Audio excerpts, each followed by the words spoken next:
Kentucky roll call for Tuesday, June 30th, 2026. I'm Stephen Peake. I am on remote today because it is KSR Takeover Tuesday. We got a full lineup of guests, including maybe a couple of former hosts of Kentucky Roll Call joining us this afternoon. Trevor Kelsey is back at the studio producing. He'll be here joining me for the top of the show before we get Nick Roush and Adam Luckett, Brandon Ramsey coming on.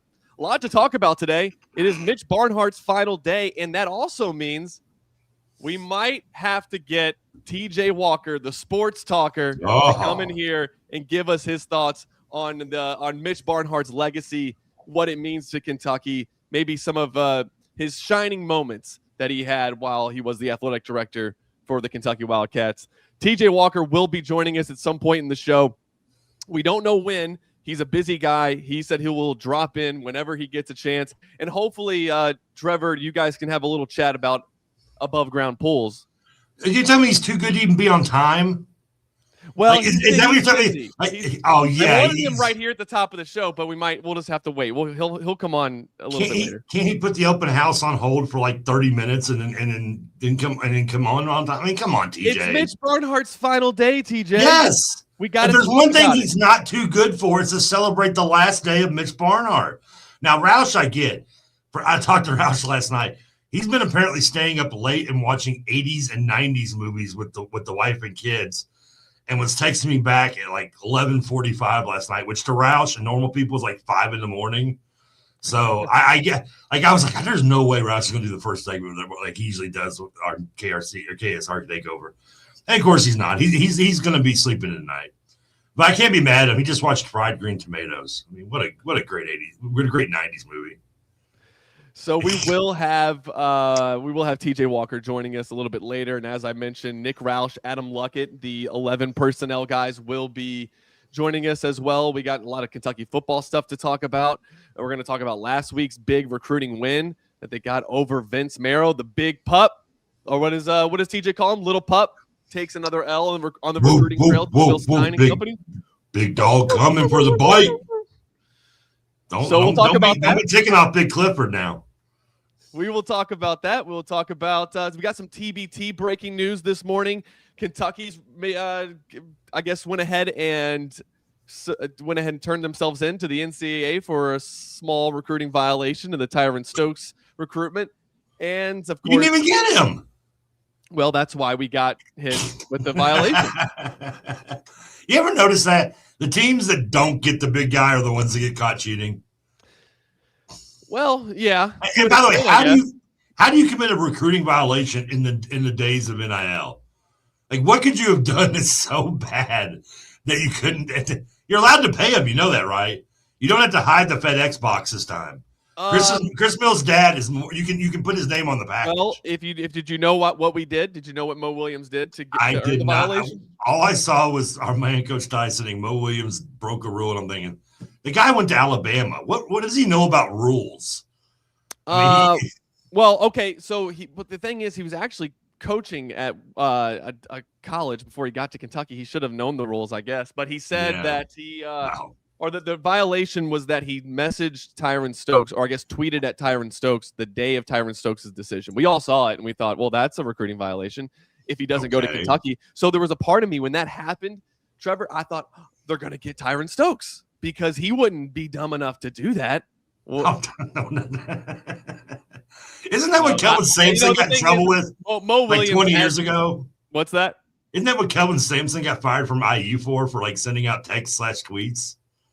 And is that what he did? I thought he was. It was something to do with texting, I think, or he called somebody and talked like. Maybe that's what it was. Was it that serious of a violation back then? No, it's the fact that I think it was the year after he got in trouble for it. IU got taken over the coals for it. They were. And, you're right. And the next year they made the rule, like they got rid of the rule.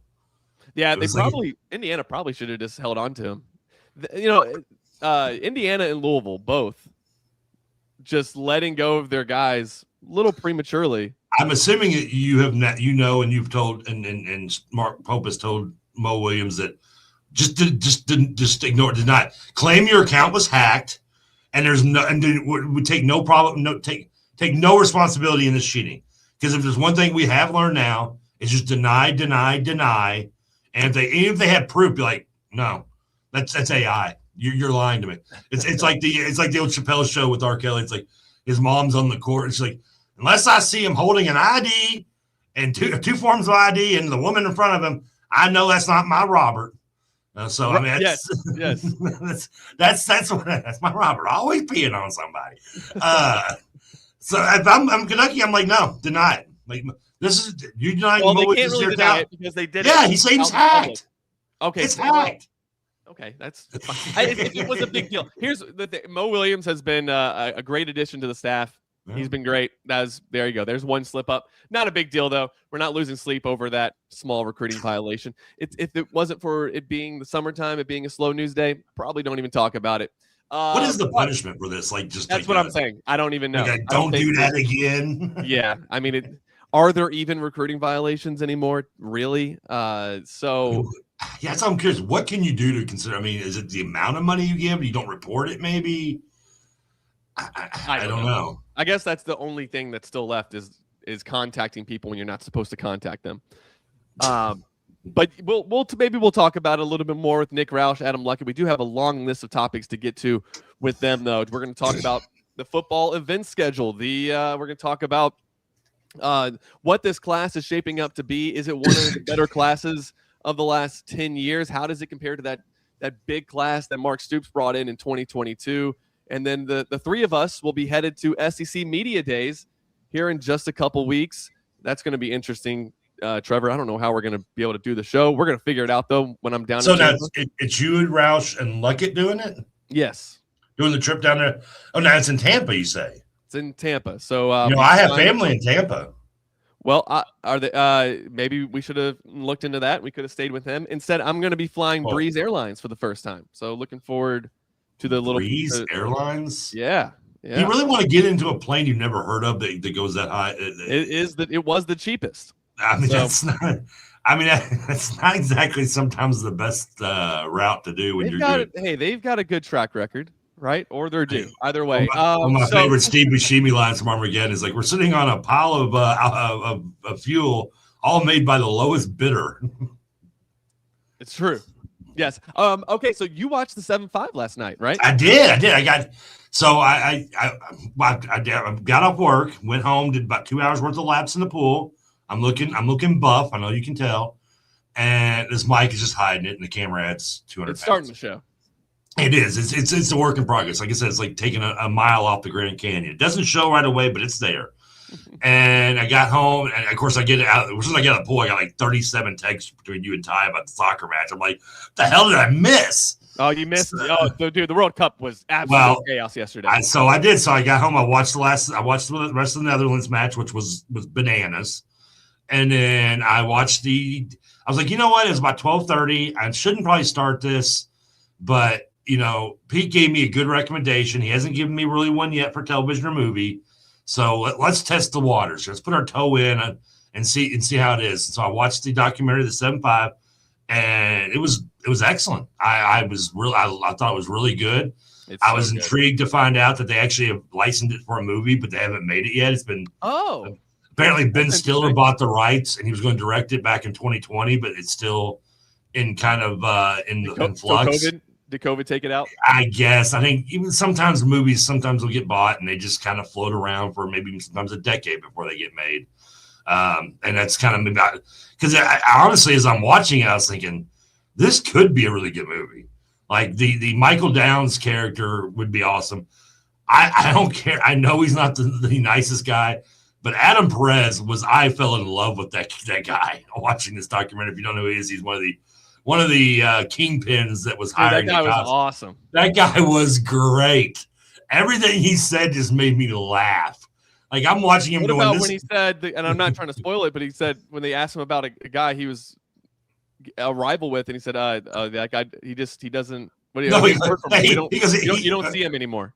Oh, I was thinking of the competition. He goes, he's not competition. He's pushing out dimes and 5 bags. He goes, I'm dropping kilos. Hundreds of millions of dollars. I mean he's selling 50, what did he say, like 30 to 40 kilos a day? Yes. And mean, the price I'm sure has gone down over the years. Not that I would know, but in 1988, you're probably talking $40,000, $50,000, $60,000 a profit on per kilo. So, I mean, and the fact that it was supposedly like 96% good stuff made me think of the movie Blow. And he's like, you can't feel my face.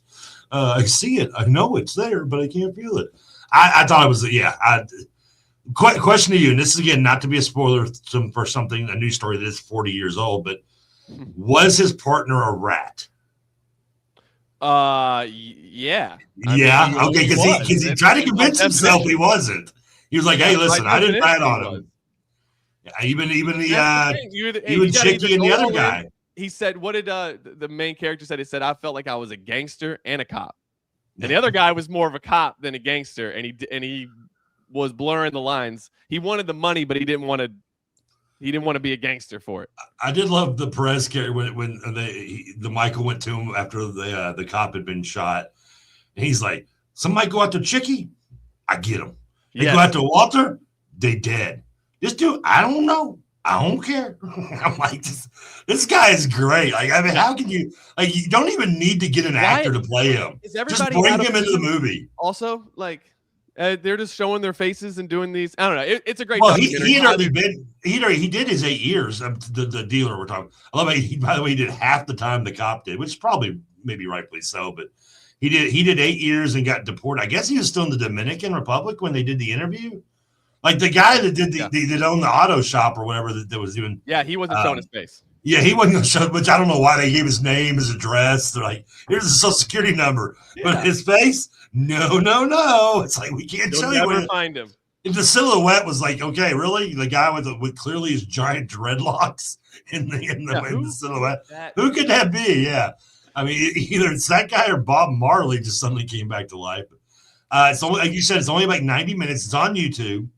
I did get worried that every ad that they shoved up down my face was Blue Chew, which makes you think they're listening on my phone or text messages with you all, and made me a little nervous. But outside that, I thought it was excellent.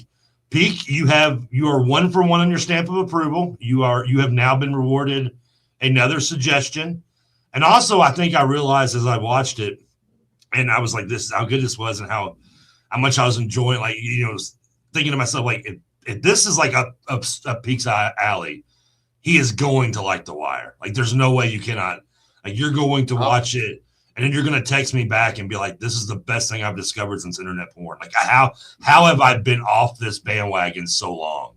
I can't wait to start watching it. We'll probably start that maybe when we get back from Colorado. I mean, if we get to go to Colorado. I was going to say, we don't even know. It's up in the air, right? Yeah, because of the smoke that's all up in the air. And but they've had smoke there since they legalized it. Well, yeah. I haven't looked up the wildfires there to see if I'm still going to try to make that trip for the 4th, but I never not looking good. Colorado does not come to my mind when I think wildfires. It's what I've seen a wildfire almost up close. 85,000 acres now. I was in California a couple years ago, driving up a hill, and we looked to our left, and you could see a giant portion of the forest on fire, and helicopters dropping the water on it. It was really kind of cool to see up close, or as close as you could be. Yeah, so like that's something that we have to think about. My travel luck, Trevor, has not been good, and the way that they're doing the evacuation zone, it goes right up. It like borders where we're going to, which is. Are we not going just to Denver? Or where? I'm sorry. It's Farita, Colorado. It's right on the Utah border. About like an hour or so from the Arches National Park. We were going to go check that out. May not be able to do that. But aside from the travel curses, did I curse the Dutch yesterday? Well, no more not curse the Germans. In our bracket? Yeah, but how far did you have Germany going in your bracket? Semifinals? They're losing to America in the semifinals, yeah.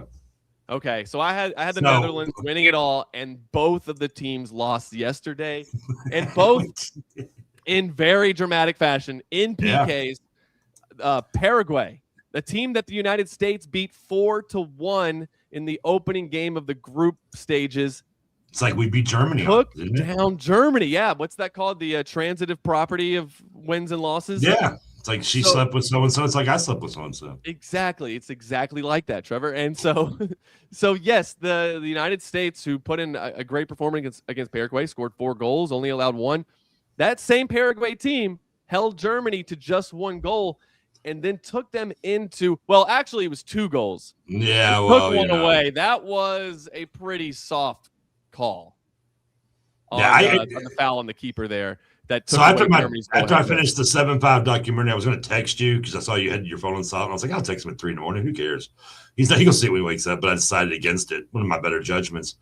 One not better judgment was when the documentary was over and I noticed the replay of Germany and Paraguay was on, a game I'd missed because I was at work, and it was like 5 minutes into it. And I was like, you know what? I'm just going to watch the rest. So I didn't go to bed till about 5 this morning because I just got enthralled in staying up and watching this Germany match. I had to see what everybody was talking about. It was a wild match, and now Freddie, bye. Freddie's going home, or he's not. He said his plane doesn't leave till July 23rd. So, is he German? Well, allegedly. I don't know if you've been following that story, and there's a lot of people now that are calling him a plant, saying that he's actually not German, or that he's, I don't know, working for the CIA, or it's a PSYOP mission, or that he's just trying to show off how great America is, but he's not really a foreigner. Wow. I don't know. He was in Saudi Arabia watching his favorite player, Cristiano Ronaldo, play not in 2025, and he went to what was it? Canes. He went to a Raising Canes. And so people are, quote, retweeting it saying, like, didn't you say you never been to Raising Cane's before? And now you have photos of it from 2025. They're very upset with Freddie. It's been a complete turn on him from a lot of people, especially the Barstool Sports guys. I'm more curious what Freddie does for a living with this kind of vacation time. I mean, traveling. He lives in Germany. I guess yesterday. Is this the kind of money you can? Is this the money you can save up with no air conditioning? Well, when you're not paying AC money, is that this is what you can save up and go on a month-long trip of the World Cup? I've been told that, yes, they have a lot of mandated vacation time that they get, but they don't get paid as much as we do. And I'm like, dude, I don't think I could do, like, nobody that I know can do the trip that he's doing. Nobody could afford this. No. So I don't know what he does in Germany. I'm guessing he gets paid really well. I think at this point have we seen hotel room pictures though? I mean, for all we know, he's sleeping in a car. Well, he's also getting a lot of perks from random people who are paying for better hotels, but they are staying in some kind of, I won't call them shady, but they're not as nice. But then on the other hand, he is staying in some nice places, and he's staying in America for like 2 months. Have you ever seen a German hostel? I mean, I can't imagine that even a dump of a hotel would probably look like the four seasons. Is Freddie a fraud? Do you think Freddie's a fraud? No, I tend to believe that he's okay because it's not, and maybe it just he spawned a giant list of wannabes, which like that never happens in the social media world. Yeah, now everyone's doing the Great America. Like I think there was a comic I watched the other day that said it's amazing watching these Europeans walk through Costco like they're visiting the Vatican on shrooms, like just in total shock of what you can do at a Costco. Like I think some of the quotes I saw where someone put out where it's like, "This is the greatest place on earth," and and it was a Walmart. It's like, as much crap as we talk, maybe we do take. I mean, America's a pretty cool place to be, man. It may not be perfect, but it's got some perks. And number one is air conditioning, which today is a blessing. Very much so. And we didn't just curse the Dutch, by the way. We cursed most of Eastern Europe. Who else did towers actually all went out? Japan. Who was in Italy? That's a good call. Who was on your Final Four? Mine was U.S., Colombia, Germany, and England. It's a good question. I don't know. So your other four was you're with Netherlands. Yes, I think I had Netherlands and Argentina, the United States, and I forget who I even had in the. Who else lost yesterday? The bracket is busted. The bracket is busted, but we will have more games today, and then the United States. But this is why when everybody got so confident that we're just going to wipe the floor with Bosnia, this tournament, nobody's wiping the floor with anybody. None of these are all from the rest of this tournament. These are all good teams. What's interesting, I didn't know this until yesterday. Only 8 teams have won the World Cup, and now only of the 29 teams that are left, only 5 of them have won the World Cup. So can you? And How many Brazil of those almost can you went out. name? I could probably we get through most of them, I guess. I think it's got Spain, Argentina, Brazil, Germany, Well, Germany's out. Uruguay. No, that's one. You said 8. Those. Okay, yeah. They So didn't won it. That's Italy, 5. Yeah. No. Italy, Germany, Spain, Uruguay, Brazil. England. That's 5. England, that's 6. So we're getting 2 of them then. Did you say France already? No, France, that's 7. I can't believe I forgot France. I know we're getting one mystery team in there. I know. I guess I knew slipped Uruguay because I knew they won the first one. So today we have. I'm about to look that up now. The Ivory Coast taking on Norway. That'll be a good matchup. I think. Do you have a feeling we're going to get blowout today though? Because we've had all 4. The first 4 have been just so great.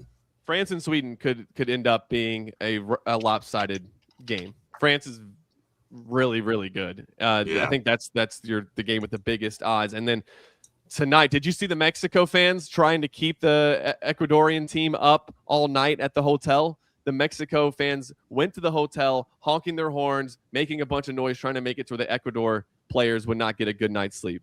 It just means more, Trevor. By the way, Argentina is the one we forgot. Well done. No, most recent, and let's not forget Hand of God in '86. So that's right. So that's the that's the 2. That's crazy though. Italy. I didn't see the stat where I guess the last Spain, Germany, and France won 10. Or no, it was Italy, Spain, and Germany won the 6, 10, and 14 World Cups, and neither have a knockout win since. Real quick, well, it is Mitch Barnhart's last day, and we will be talking about his legacy. That is a good segue not only into the discussion about that, which we will do after the break, but into our break in total. So let's see. Let me pull that back up real fast. And it's this text right here from Nobody. We brought Nobody over from the YouTube stream over to the regular radio show. He said, I'm listening, and Steve, this is from yesterday, and Steven is spouting some BS about Mitch, saying Mitch wanted to hire Cal, but somebody talked him out of it to hire Billy G. So I don't know that happened, but that's what Lee Todd said happened. So I always just assumed it was like he didn't want to hire Cal because of, he kind of looked down on him like TJ does an above ground pool and was like, I don't want to hire him. And that's just the scuttlebutt that was the more popular rumor. I don't know that that's what happened, but Lee Todd said that that's what happened. Okay. And again, I have said that, why are we talking about this now? Why did this come out now?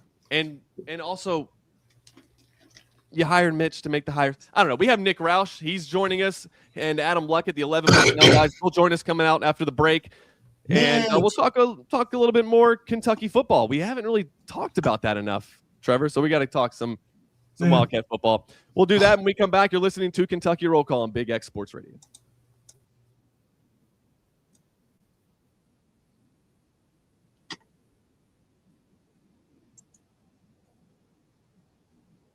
All right. On our first break, which means if you're watching on the YouTube stream, you get some behind-the-scenes content. Adam Luckett, Nick Roush joining us now. Trevor, did you watch the movie? Or is he actually working? Trevor. Yeah, he can't hear me. He made up. Yeah, he has to put us in the queue or something like that. He said whatever. so. I don't. What movie was it? Begonia was what I. Oh yeah, I watched that. Oh man, I loved it. My wife hated the ending so much. I loved it. This is my favorite part. Like, spoiler alert, everybody out there. It's like, what if the crazy conspiracy guy is actually correct? Like, it's pretty. You get a real about face. My wife was so pissed when she was watching it. So happy anniversary, honey. I know you're not watching. Oh, is it anniversary today? Yeah, 11 personnel. We got married on back-to-back dates. That's crazy. Which was what, 2 years before you started Luckett? A year? I think it was like a month before I started with KSR officially. Okay. Yeah, because we didn't know each other at the time. That was like yeah. It was actually I think we were in conversations at the time. I think that's what was going on around that time. So when you were still Big Oot Sports? Yeah, that's right. when I was writing for Underdog Dynasty. Actually, at that point, I think I was writing for Rivals. I was writing for Cats Illustrated, which is now the same company. So, really, I've been with the Rivals or with the company longer, if you want to count those years. Oh, man. Well, this will be fun. I'm trying to get into the football spirit. Yeah, but we're No, you're talking not. about- No, you're not. You're on World Cup time and TBT time. Yep, Peake will not be in That's the true. football That's spirit true. until TBT is over. Yeah, I can't focus on football until the real basketball tournament's over. That's true. and we get to talk about Mitch a little more. One last day for Mitch. I think Adam's going to give his top 50 Mitch Barnhart moments.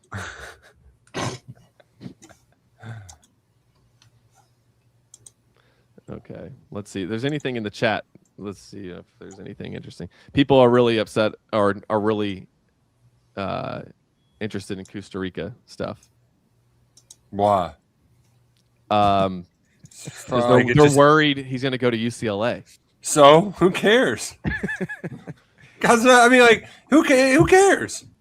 You gonna do Donovan Dent and retire from basketball in 2 years? Like, this guy wasn't going to play this year. If he was, I mean, we're in trouble. I don't know. I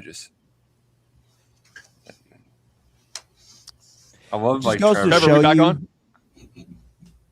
No? Okay. It just goes to show you in every sport, there's always a way to add another player to the team. Like, Yeah. it's never over. Even in NFL and NBA, there's always a pathway to adding someone in. There's always going to be either underreactions or overreactions. But like for basketball, it's hard just because you just don't. There's always money in the banana stand. My favorite You don't late know. ad is Denise Jackson, the nose tackle that Mark just- Stoops they said added a looked quarterback like from an 18 wheeler Canada trying while I to was make a gone. U-turn. 20 seconds. 20 seconds. Oh, big Deep blue back tail. with. Remember that one? Ralph? Oh gosh, yeah. Looks like Tarzan plays like Jane. I'll wait for your signal, Trevor. No problem. Just 6 seconds. There we go. LeBron James.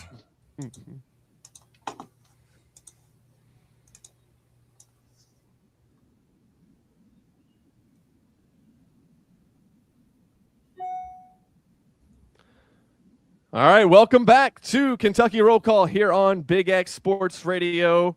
I'm Stephen Peake, and Trevor Kelsey's out at the studio getting us all set up here, cueing us, and it's Nick Roush and Adam Luckett time here on KSR Takeover Tuesday. The 11 personnel guys joining us today at the same time. This is really cool. We got a 4-box over on the KSR YouTube channel if you want to check us out over there. Woo!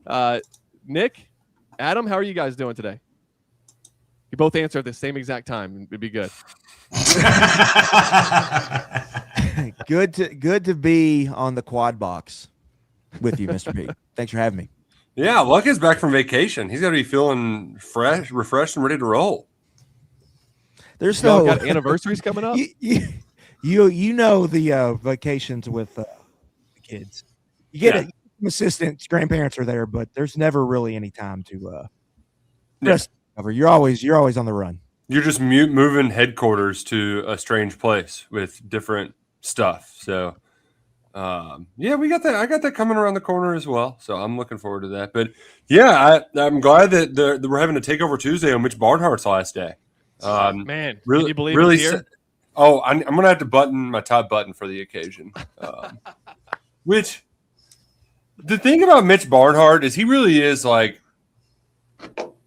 one. He comes off just so much worse than what he actually is as an athletic director because he sucks at talking in public. Like he's just really bad at it. Like he either gives word salad or he snaps at you. So like that's part of it. Everybody who knows him away from the spotlight seems to really respect him. Well, I wouldn't say everybody. It's not unanimous. Brett Setzer. People that work for him seem to really enjoy working for him. Yeah. And like he's also a guy that I think his competitiveness got overlooked. Like this is a dude who you couldn't wear red in the office because he hated Louisville so much. And like when you saw him at games, like he couldn't sit down. He just stood up in the hall because he was just so nervous and excited the whole time.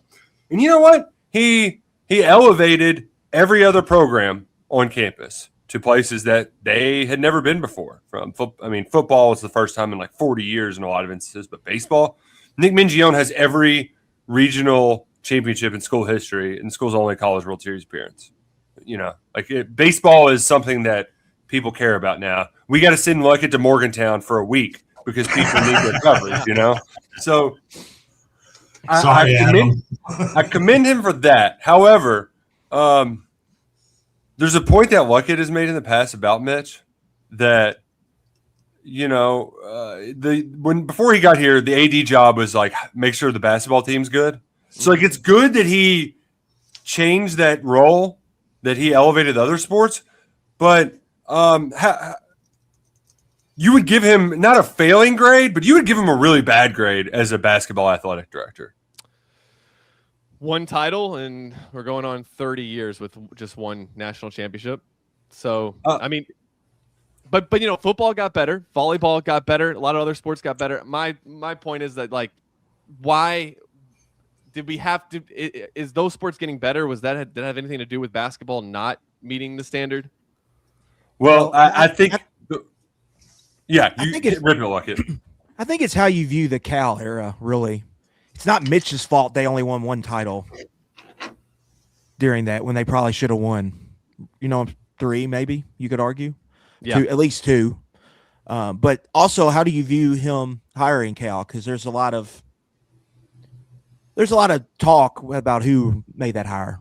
And Mitch maybe, drug his heels, didn't want to hire Cal I always initially. thought. So why the Lee Todd thing came out a few months ago, a brand new story that emerged that I had never heard before, 16, 17 years after the hire of Calipari, 19 years after they got Billy, or whatever long it was since they got Billy Gillespie. Why are we just hearing about that now? Do you guys believe that story, that Lee Todd is the one who stopped Mitch Barnhart from hiring Cal the first time?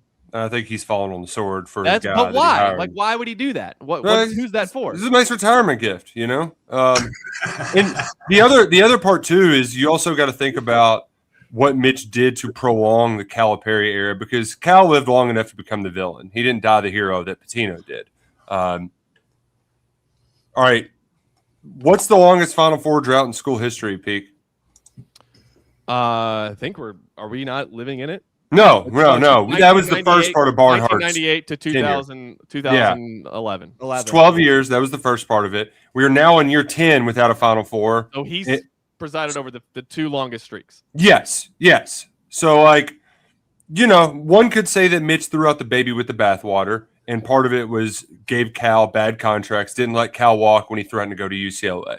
And then also there has not been really any rhyme or reason to his basketball coaching searches. The Billy G one, we weren't around for as much, but it seems like he just missed on Donovan, went all in on him, and then didn't know what to do after that. And just kind of was like, okay, I'll get the guy who just beat Pitino at Rupp. He doesn't like searches lasting very long. I think that was kind of a lesson he learned in the Brooks search.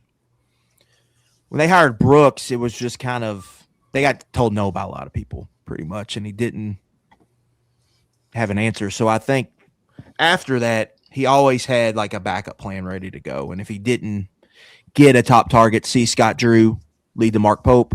Mm-hmm. I think a lot of his searches kind of ran like that. And like this past football search, Nick, it was Stein and Hartline. It wasn't getting past that, right? They were getting one of those 2 when that search started. So I think that's kind of where he went to there, where I think we could talk about the last basketball search if you wanted. There was just a lot going on with some of the candidates, and the search started late. That's really true. They couldn't hire Dusty May. They weren't really in the Dusty May sweepstakes because it happened after the Final Four and all that moving and shaking kind of happened. But any AD is going to hit or you're going to hit or miss on hires. I think we get too kind of caught up in the hires. Like, he's made really good hires. You can't deny it. Like, Kenny Brooks was a good hire. Matthew Mitchell ended up being a good hire. Nick Mingione's a good hire. Cal was a great hire. Now you can argue the semantics of it, but like Right. at the end of the day, it was a great hire, and they had one of the best run. Like we're talking about this drought, but they also had one of the best runs in program history from 10 to 19. Like you can't. Yeah, that's true. Yeah. You have to point that out too. So, and then football, obviously, they've had their stretch here, the stretch with Stoops that was going to be remembered and was a big deal for everyone. But there's also been, things you can poke holes in the resume. It's just complicated with him, and I think it's Well, I think the real lesson we should have leaving the end of this era is that these jobs really should have shelf lives. Yes, like especially the last 5 years, man. They've been pretty tough from a how people look at him standpoint. Just you had three, I think, individuals who just probably stayed a couple of years longer than they should have. Mm-hmm. And that ultimately has created the situation they're in now. I mean, at the end of the day, now with that, there's all this change that occurred in that they didn't adapt quick enough. Now they got behind, but now they also seem to be in a good spot too when he's leaving with, whatever's going on with this, the JMI and the LLC, and everyone seems to think that that's going to pay off for them. And that this new era. How do you guys think Kentucky fans are going to remember his legacy? Nick, we can start with you. It differs. Like right now, people are still going to be talking about eating hay, golden parachutes, enough. You gotta let the cake bake a little bit. Mm-hmm. I think open sign. How do they do? Yes. Right. Yep. Right. That's like basically it, right? Yeah. Is Stein good or not? Can Pope not just survive but actually thrive? We don't really have the answer to those questions. But I do think that just his overall inability to we don't associate any sort of big moments with Barnhart, whether it's up on the stage or talking about how great somebody is. There's not. I don't have one. When I have a Rorschach test of what do I think of Mitch, it's like him making a weird face on the sideline. So there isn't some sort of him holding his arm around Cal or getting the trophy or anything like there's not one of those, and that's what I think is going to make it difficult. But ultimately, I think what will end up happening, Luckett, is unlike these losers in the city of Louisville who are like, Tom Judge, look what all he built. He's the greatest ever. We'll end up giving Mitch some of that, but the appropriate level of respect for transforming the facilities on campus, and not just oh my gosh, nobody could have ever done this besides one guy who wore turtlenecks everywhere. He's the greatest ever. Oh, thank you so much, Tom Judge. I think Kentucky fans will just look back at it perplexed. It's complicated because there's good, there's bad, and then there's some frustrating stuff with like the beer sales is the first one I could point to. Yeah. It's why were they late the speakers and Wi-Fi? The Wi-Fi. Why were they late on that? Just why? There's just no real reason for it. And then why? The NIL. what was the real reason on just fighting against having a collective? Essentially, it's just. I gotta chime in on two things. One, Luckett, you're cool. Nick, suck it. And second, I feel like in 15 years, when Duke and Frank are talking to Nick and be like, Grandpa, tell us about the days of Mitch Barnhart. I feel like that it's going to be looked at fondly in nostalgic eyes 15 years down the road without almost little backlash that we're getting in the present day.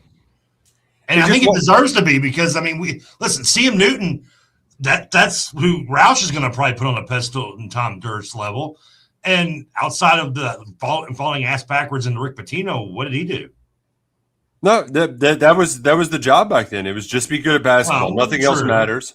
That's why football fans were pissed when they put CM Newton Fields at Commonwealth Stadium because they're like, well, you didn't care about football. You didn't help us out at all. And keep Bill Curry around. You definitely don't. Well, and that's where a lot of it is you have a lot of great football and also baseball memories. And hell, women's basketball. And volleyball. Those are sports that actually matter, I think, to a lot more fans because of Mitch Barnhart. And so that's what I would tell my sons. I don't know why they'd call me Grandpa Trevor. Like they're because you look old. Well, to Nick's point, in some ways, like he did his job, which was kind of modernize Kentucky athletics and to make it more than just this basketball enterprise, like actually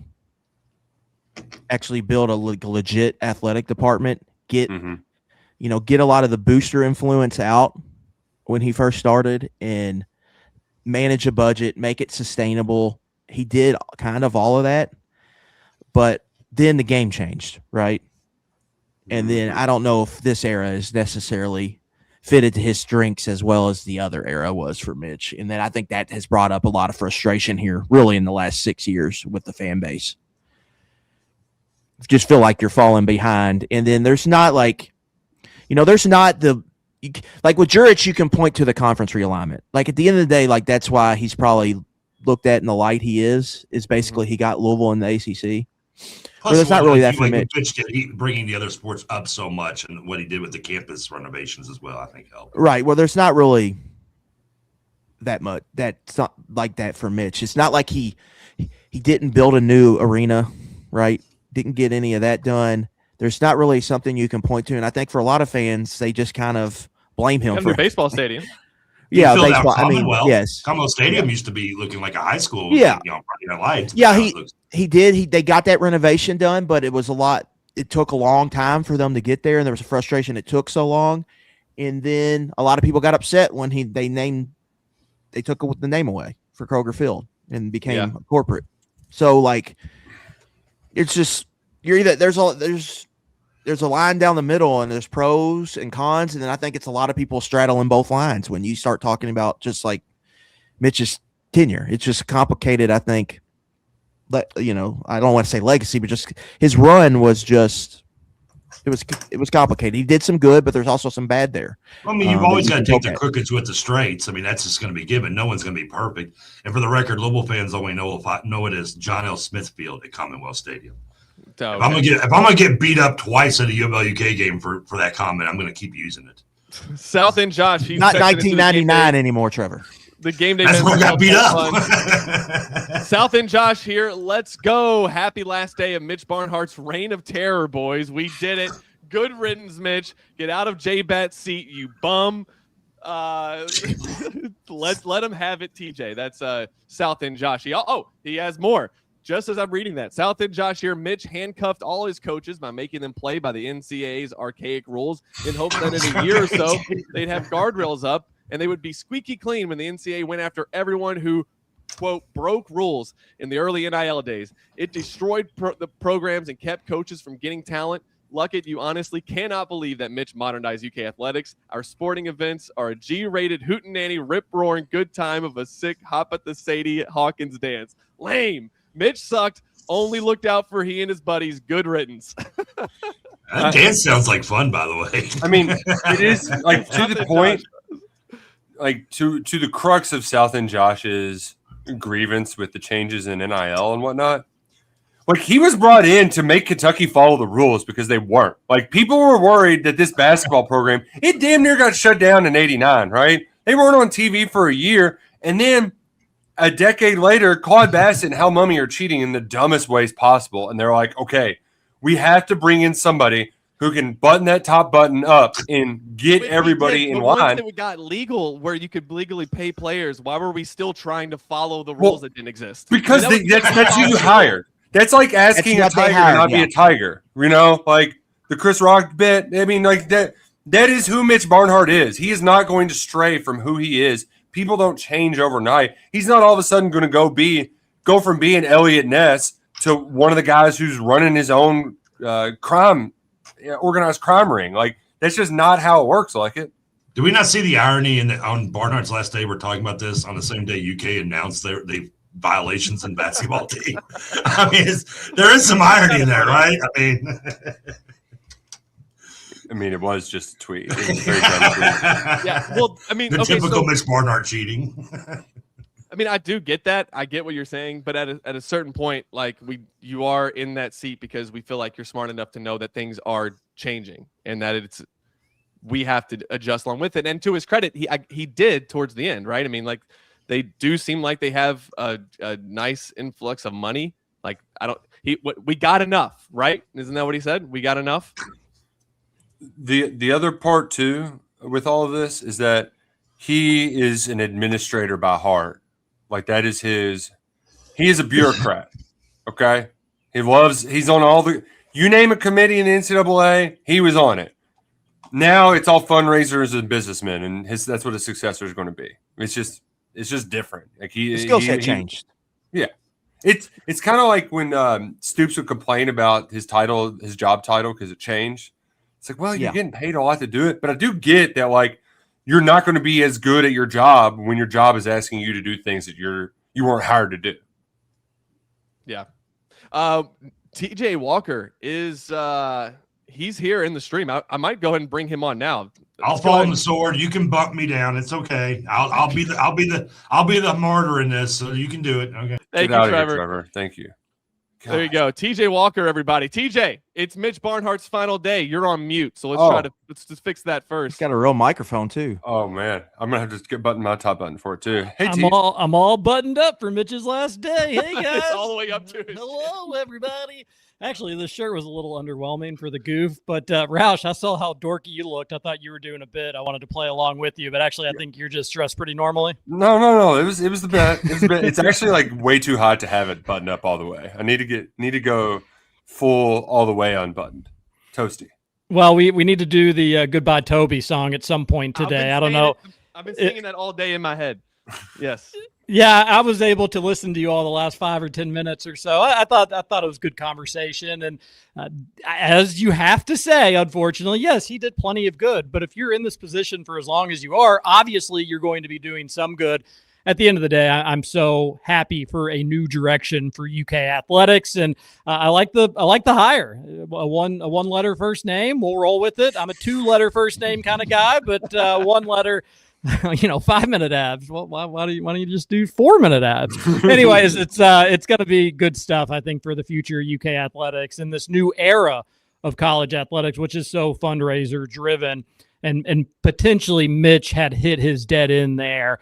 How many times can you go to the same people asking for money? Well, how long has Nil been around? That's how long Mitch has been doing it. Did he want to do it for another 5 years, 10 years? Did those people want to keep hearing from Mitch for another 5 or 10 years? This is a perfect time. Probably maybe a year or two ago would have been a better time, but better late than never. So excited for the new direction for UK athletics. TJ, you said the one thing you didn't want to do on his final day was go through the list of everything that he did great. So that's what we're doing. Do you have any any fond memories that you're going to take with you from the Mitch Barnhart era? I know one. You got to spit it, TJ. What's that? It's the day that you became Mitch Barnhart's #1 fan. You sat next to him at a game. Oh, that's right. My office is Middletown, and there was just 3 deer that just ran by. They're probably not where they're supposed to be. Got distracted there for a brief moment. That's what I thought you were going to go with, Roush, but yeah, I'll tell that story. So I do the post-game shows over on ESPN after UK football and basketball games. So I don't get to go to the games as much, although we're trying to figure out some things where I could maybe go and do a show out in the parking lot or wherever JMI drones can't get me. But we're thinking about that. We're kicking the can for that potentially. But for the most part, I have to stay and watch the games at home or watch in the ESPN 680 studios. But I try maybe once or twice a year to say, hey, somebody else do the post-game show. I'm going to go enjoy the game as a fan. It's for research. I can know how the atmosphere is. No, it's just nice to get out sometimes and be able to go to a game. So the LSU Senior Day game, Pope's first year, was my first, hey, I'm not going to do the post-game show. I'm going to go to the game. And since I don't get to go to games all that often, we ended up getting pretty nice seats. Ended up being a lot nicer than I thought, as we were sitting right next to where Mitch Barnhart stands. He hangs out in that little, the ramp to the tunnel. It's not really a ramp, but the little access point to the locker room, to the court. He likes to hang out there. He stands. He's very animated. You've seen him. You've seen different videos of him where he gets super animated. So I actually I couldn't have been any closer to him. And I think we did high five at one point during the game. But yeah, I got to sit next to him, and it was actually, I don't know. He doesn't know me from Adam, I would imagine, and I've been pretty tough on him over the last decade or so. But he would glance over at me from time to time, and then Deb Moore went over there at one point and whispered something to him, and I was like, "Oh man, I wonder if she's saying, do you know who you're sitting next to?" I'm 100% sure that it wasn't that scenario, but it was kind of fun to see him, and he was super into Kentucky basketball. I don't think anybody can really question his love for the university and his competitive spirit of wanting his teams to win. You saw it with football as well. So it did provide a different angle of Mitch Barnhart for me to be able to see him up close and personal watching UK in a blowout win, by the way. And I tell you one thing, Mitch probably needed to be mic'd up watching Brandon Garrison this past season, because that was year one, the end of year one of the Brandon Garrison experience. And he was cursing him out. I mean, just sometimes under his breath, but other times just vocally being like, "What the hell are you doing, BG?" Just really getting after him. And I think that's, we can all relate to Mitch Barnhart in a certain degree in the Brandon Garrison experience. We wish him the best at Alabama. But yeah, that was a unique experience for me. I had never really gotten to see Mitch Barnhart in that light. He was an absolute maniac. He really would fit in with the fans in that sense. And I think one of the biggest issues, at least I had with Mitch Barnhart, so if you're talking about athletics, if you're talking about winning in athletics, if you're talking about facilities, there's probably three ways to be able to break down Mitch Barnhart's time at UK. And again, you all have gone through this, so I'll try to be brief here. But one, are you winning? And I don't think he did a good enough job winning, in my opinion, but it was fine. Obviously, a lot of other sports improved. Only one basketball title doesn't really do it for me. Blah, blah, blah, blah, blah. Facilities, I think he did fine. Okay, so you get like a B, anywhere from an A- to a C+ on facilities and winning. Then it comes down to fan engagement, and that's where I really think he fell short, is just not being able to relate with the fans. He seemed totally unapproachable. He seemed like he thought he was better than you. He gave that quote, "We can't have beer near the stands with the common folk. Are you kidding me? Yeah, the rich people, they can handle close their proximity. liquor." I forgot close about proximity. That. Like he just could have been a lot more accessible and nice and shown that competitive, "Hey guys, I'm with you all." He should have sat in the student section one of the games, because he actually would have fed in there. The dude was a maniac when he was watching the Cats, but you never really saw that Mitch Barnhart side unless you were right by him. But yeah, so those are the ways to break it down, and that's where he fell short the biggest, in my opinion, was fan interactions. That's what I've always said, Luckett. Well, this will be my 6th football season, I believe, full time on the beat. Believe I've been to 2 or 3 Mitch Barnhart press conferences. Just didn't talk for a period, right? Yeah, and that's insane. It's just insane. And one of those was him just bashing the basketball coach. An emergency press Yeah, conference. that was weird. That was a whole nother thing. You don't pick sides when your kids are fighting, and he just went and picked a side. He said, "You're my favorite kid. This other one's kind of a little crap." 25. And you don't do that. I mean, you don't do that. Roush Luckett knows that. We all know that. You don't pick a side on your kids are fighting. And he just told Cal. Speak for yourself. Oh, hey, I do it whenever the hell I feel like it. My mom did. We got to take a break. Adam, Nick, I appreciate you guys coming on. TJ, do you want to stick around? And I'm an only child. Yeah, I'll hang out. I'll hang out for a bit longer. All right. TJ's gonna hang out with us for a little bit. Roush, Luckett, appreciate you guys. We're gonna take a break. Second hour of Kentucky Roll Call coming up on Big X Sports Radio. All right. I'm going to get the camera fixed during the break, guys, and everybody on the live stream, sit tight with us. Appreciate TJ hanging out for another segment. We'll also have Brandon Ramsey joining us at some point in the second hour talking Kentucky basketball. So the stream just keeps rolling. We're still live on the stream. They get behind-the-scenes access. How cool is that? But you don't keep the camera on? We do every once in a while. Let's see what we got. What's something we could put up here?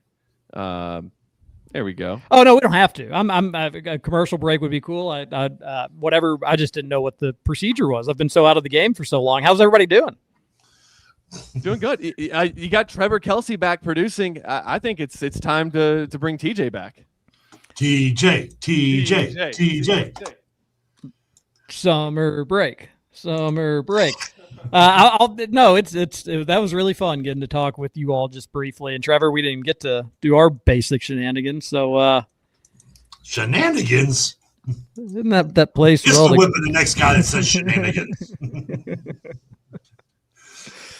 Oh well, what's up, buddy? Well, it is sad. My mom picked the other kid. My brother is her favorite, and I'm an only child. I was gonna add that bit, but we were heading out. I was like, "Aren't you an only child?" Oh, Terry, you gonna come to the pool tonight with me? I'll be there about 7:00. No, we got a busy day today. Both of the kids soccer, and then the older one is doing K-pop dance class after soccer tonight. So we're pretty jam packed, but she's pumped about it. So K-pop dance class. Yeah, K-pop Demon Hunters. All the kids are. Yeah, I learned what that was last week when I got complained that I wasn't playing enough new music on the Rutherford show. So I just went to like the Billboard chart and I found that, and I thought the K-pop Demon. I thought that was the name of the song. Like I had no idea. Rutherford had to teach me. Yes, so she'll be doing that. It's some of their songs are actually all right, somewhat catchy. But I played Blackpink on the OKRC, and you made fun of me for months. I don't know what that means. It's a K-pop band. Oh well, yeah, because again, the music isn't great. But they've got it like they've got a couple songs that go with the movie that are okay, that are like catchy. I could get why kids like it. The movie's a hard watch, and my daughter, I don't think she's ever even seen it all the way through, but she clearly has no idea what she's watching. She's only 4, but she likes the song. She likes seeing these women action hero figures go beat up bad guys. So that's all fun for her. I give it credit. See, I played that before you had kids. Kids have changed you, Terry. Now you're into K-pop, and I'm not. You do what you do for your kids, but I'm not into it. The daughter is though. So yes, that's what we're doing today. I can't wait to see your first K-pop concert. Oh, that will be nice. Actually, they're going to the Palace in like a month and a half, and I'm debating whether or not to get her tickets or not. The daughter's first Palace experience, everybody remembers their first show at the Palace, was Elmo's Got the Moves about a month and a half ago, and I was there. They loved it. What were you, Big Bird? 10 to 20 seconds. Here we go. I can't put. What a small world. Oscar the Grouch. All right. 10 seconds to make radio history. Here we go. Yes.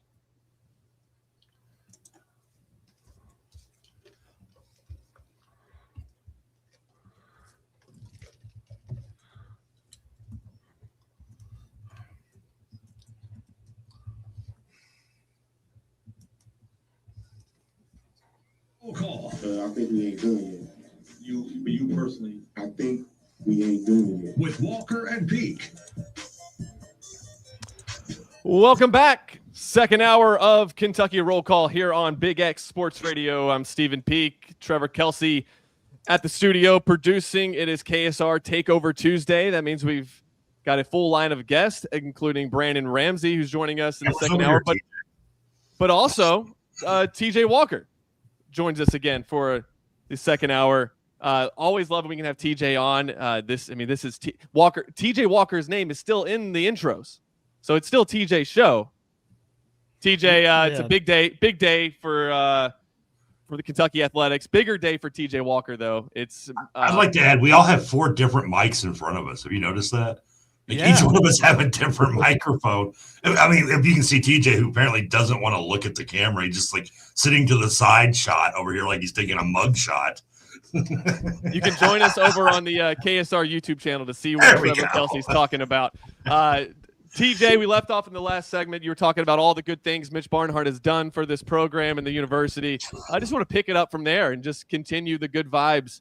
No, you shared a good story. I agree with you. If Mitch Barnhart's biggest flaw, and I think it's what has hurt him so far, because we may end up looking back on his legacy depending on how these 2 big-time coaching hires go, and think very fondly of him. That's possible. Like if Mark Pope figures this out, if Will Stein does what I think he'll do, we'll have to look back at Mitch Barnhart's legacy as mostly a positive one. But I think like not seeing that side of him, not seeing the fan side of him, seeing only the buttoned up side is what has hurt his image with Kentucky fans. Yeah, and as we mentioned, closing out hour number 1, he just a couple bonehead comments every few years just to get the people that were disgruntled with him, me, hand up. our cages rattled a little bit. Again, we mentioned it. His rationale for why the common folk couldn't have beer was idiotic, and everybody ripped him to shreds for that. The Calipari Stoops debacle, when they were feuding with one another, we were kind of rushed there at the end of that. But Cal was never really in the wrong with that. You could have said the timing wasn't perfect, but he was answering a question asked to him, and it was somewhat a pointed question. I think Kyle Tucker had the idea that he wanted to write that story of, hey, you've mentioned a new practice facility here. I'm going to soft up an easy one for you to hit out of the park. And Cal took the opportunity to just say, hey, we're a basketball school. We need to make sure our facilities are the nicest they could be. That was so blown out of proportion. And Mitch could have easily just came out and said, we are very proud of our basketball tradition, and I'm going to work with Calipari to make sure he's going to have the best facilities. But I'm thrilled with what Mark Stoops and football has done, that I hope in the next few decades we can call ourselves just equally as proud of our football tradition that he's building right now. It's an easy out, and he just decided to make it as complicated as possible, and he would do that from time to time. But I do feel like, Peake, at the end of hour one, that was me being positive for Barnhart. Again, the winning was – everything was just kind of gray enough area where people that loved him or had good experiences with him, because people that worked for him speak very, very highly. And it's people that I like, and it's people that I trust, and it's some people that I don't like, and they all speak highly of him and their experiences working with him. So obviously he's doing some things right. His successes on the field, off the field, on the court, off the court, it's a gray enough area where people that like him personally can say, yo, man, he's great. We're going to be sorry when he's gone. And the people that don't like him or didn't have the best experiences with him or the University of Kentucky, whatever it may be, they can say, thank goodness he's gone. It's time for a new era. But it is a long time. And he was overseeing UK going in to a wild west of college athletics that I don't think he was prepared for. He's everything by the button. As you can see, we're buttoned up for Barnhart today on Kentucky Roll Call. But you could that's probably where you wanted somebody a little bit younger, somebody willing to, all right, I know how things happened in the olden days, but now it's a new era and it's a new time. So again, I think it's maybe a few years too late, unfortunately. But there was plenty of good with Mitch Barnhart, but also a lot of bad times. Brandon Ramsey joining us also here on KSR Takeover Tuesday. Brandon, what are your thoughts on Mitch Barnhart's legacy? Yeah, I will admit that, I am one that I think that it's kind of pretty unique about Kentucky fandom to us that we sometimes have such strong opinions of the athletic director. I don't know if at other places people hardly even know who their AD is, let alone act like they have super strong opinions one way or another. I think the one very clear thing that I think hurt his legacy down the stretch was his slow adaptation to the NIL era. I think that is something unequivocally, I think that probably everybody on all ends of the spectrum of the Mitch Barnhart talk can say he was like, he kind of just didn't want to deal with it. And he sort of put it on the back burner, kind of kept it at arm's length, probably was very far too much reactionary to some things as opposed to trying to get out ahead of it and kind of pave a new path forward. And I think when you're at a place like Kentucky with major programs and at a major university in a major conference, it would have been nice to kind of pave the way and be a leader in some ways with NIL as opposed to sort of being maybe behind the times just a little bit. But, and he's obviously going to get, some heat for a couple of hires along the way. But, I think also, and I'm the first one to mostly just worry about how men's basketball and football does, but there was an awful lot of success in Olympic sports under Mitch Barnhart's regime. Woo! I mean, a lot of those programs had a lot of success. And while we might not care that much, I don't. Part of I mean this job with all due disrespect. No, I mean, and those sports did have success, and yeah, I don't think that doesn't matter a ton, but it is part of his job, and he did that part of his job very well. I think. Agree with that. So overall, I also think, and it was true with Coach Calipari. It was probably becoming true with Coach Stoops. Like, especially in modern times, I just don't know if you are meant to have this high profile of a job for more than 10 to 15 years at a time. Right. Like, it's hard to be the Kentucky basketball coach It's hard to be the Kentucky football coach. It's hard to be the Kentucky athletic director for a super long time. Like, you're just going to end up making enough people mad that it's time for some new blood. And, it's no different than term limits in the Senate or House of Representatives or whatever you want to get into. Like, at some point, it's probably just time for somebody else to do the job. And I think probably above all else, that's the point that we got to with Mitch Barnhart, was like, hey, it's not even that you're doing a terrible job. It's just time for somebody else to do the job. We got some text in the Game Day Men's Health text line talking about Mitch Barnhart's final day. Game Day Men's Health, they're redefining men's wellness. No shortcuts, just results. Testosterone, peptides, weight loss, and sexual performance therapy. Visit GameDayMen'sHealth.com. They're defining a new era in men's health. And let's get to that text line right now. 502-414-1450 gets your text in like South End Josh did. He said, enough carrying water, TJ. Destroy him. TJ, you spent a lot of your time at Kentucky Roll Call calling out some of the stuff that Mitch Barnhart did. I don't know that anybody could say you've carried water for Mitch Barnhart throughout the years. Well, I think, again, to end hour one, I was looking at a positive story. I asked you to look at a positive. Yeah.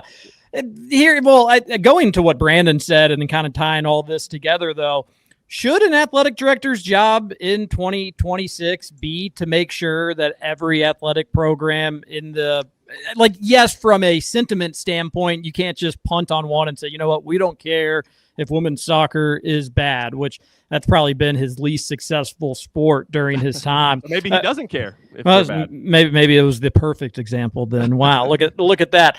But yes, you're not going to just say, hey, no, we don't care about these sports. You have to want to put every sport in a position to win if you are the director of athletics.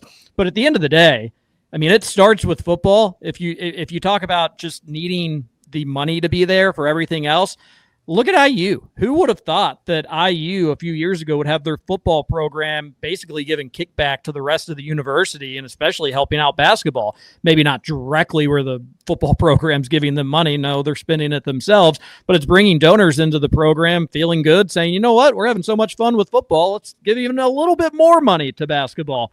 You need football to be successful, and you need to make sure that is going to provide cash for the rest of the university. Obviously, basketball at UK, that's going to be a big one. And then, if you're going to have a sport number 3, it probably needs to be baseball, just from a fan perspective, because that keeps more people involved with athletics from ideally going into June, the end of May.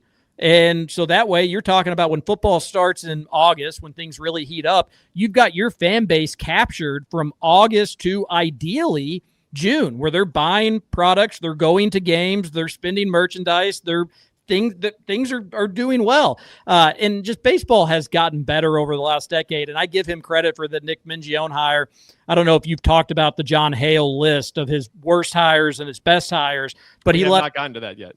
He left Mingione off, and I thought it was a really good list by John Hale, and I give him credit for it. But that's one that he had Rachel Lawson in over him.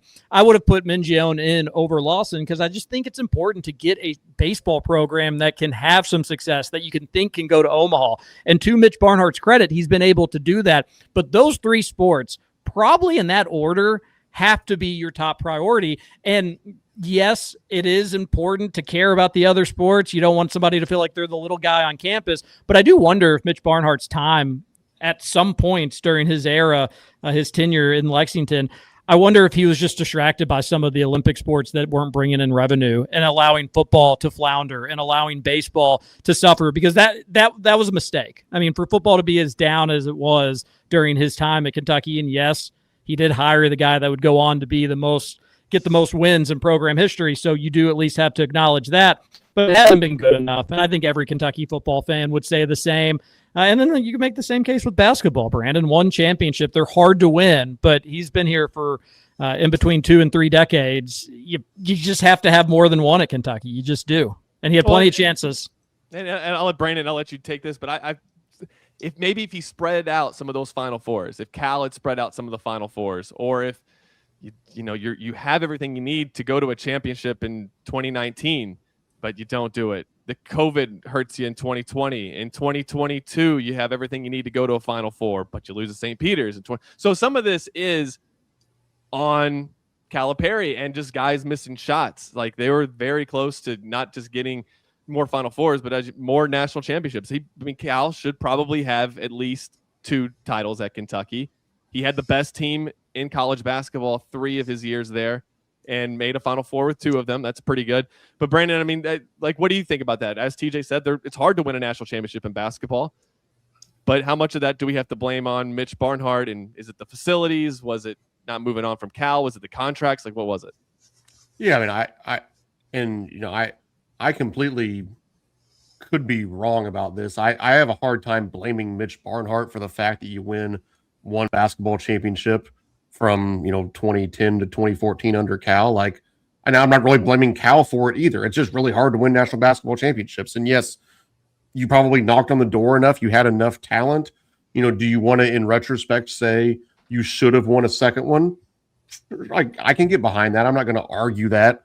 That's not a hill I'm going to die on. But I also do think, and you kind of alluded to it, Stephen, and this does matter too. I'm not acting like it's irrelevant, but the fact that you had this truly unprecedented run, really, from 2010 to 2017.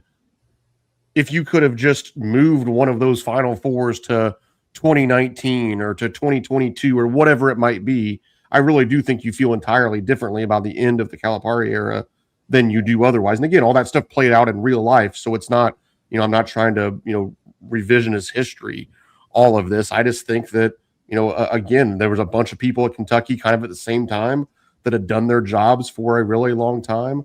And maybe some of that stuff was getting stale. And, you made the move from Coach Calipari to Coach Pope. The returns on that obviously are yet to be seen.